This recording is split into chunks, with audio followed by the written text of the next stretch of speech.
We went to have lunch, was having a lovely glass of wine, enjoying myself, and I got the call. Well, that was the last thing I heard. I couldn't hear anything. I couldn't feel anything. All I could hear in my head was I was gonna die, I was gonna die.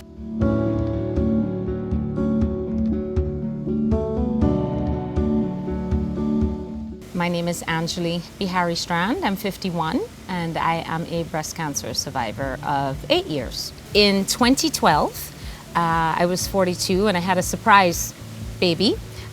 She was my last. And in 2013, in January, I noticed I had a lot of itching on the top of my left breast. I took Benadryl and that seemed to do the trick. However, I thought it was a little odd. Unexplained. So I went to New York in February and I had a mammogram and a sonogram done. Everything was perfectly fine. I came back home and in August of that same year, I had to put my son in university and I felt a lump before actually I left to take him. But I didn't think anything of it. So I went up, I took him, put him into school, came back to Guyana in August and I thought, let me check this lump out. So I went to the doctor. And a doctor told me that I just had, lumpy breasts, not to worry about it, it would go away. But a second opinion, she said, go abroad and have it checked. So I went up to New York in September and I had a mammogram and a sonogram done and they did an immediate biopsy. Well, I didn't think anything of it, so they said, you'll hear from us within 24 hours. We went to have lunch, was having a lovely glass of wine, enjoying myself, and I got the call. Well, that was the last thing I heard. I couldn't hear anything. I couldn't feel anything. All I could hear in my head was I was gonna die, I was gonna die. I said, I wanna go home, take me home. So my cousins took me home. I couldn't even feel my feet. I don't even remember going home. I was so scared. I don't think I've ever been so scared in my life. In fact, terror. Terror is the word I want to use for it. I mean, you can't imagine hearing those words. And I just had a young child, young baby. She wasn't even a year. I dusted myself off. I went to see my surgeon. I decided that I want to take both my breasts off. That was a personal decision for me. They could have done a lumpectomy, but given the type of cancer that I had, I made that decision for myself. And they scheduled my surgery. It was just over 7 hours long, and I had both my breasts removed.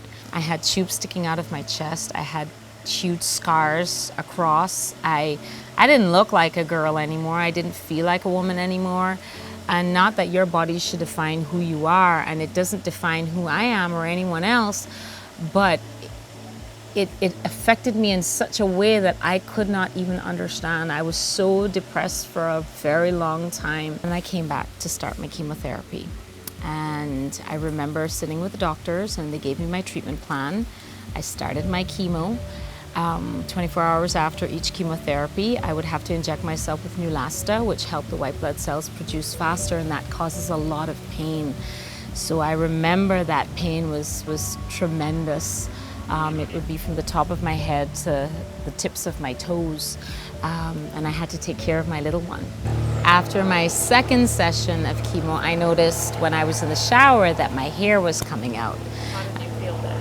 Well, actually, I felt, you know what? You get to take my breasts, you get to change my life in that way, but you're not gonna tell me when I lose my hair. So I made an appointment with my mother and I marched myself down to the hair salon. I said, take it off. And I shaved it all off. A year after having my cancer, the treatment finished, there wasn't a day that didn't go by that I didn't think about it coming back. Because when you're in the process of chemo, you know that it's killing those cells. But when you're finished chemo, you're sort of like, well, what next? What is gonna happen? And there wasn't a minute of the day that I wasn't consumed with the thought of, is it gonna come back? There is no guarantee that my cancer isn't going to come back. There is no guarantee that it can happen to me tomorrow or next week I could find out that it's back. There's nothing that says that can't happen.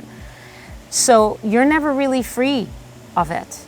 But how you choose to live with that makes the difference. My family has been my biggest supporters.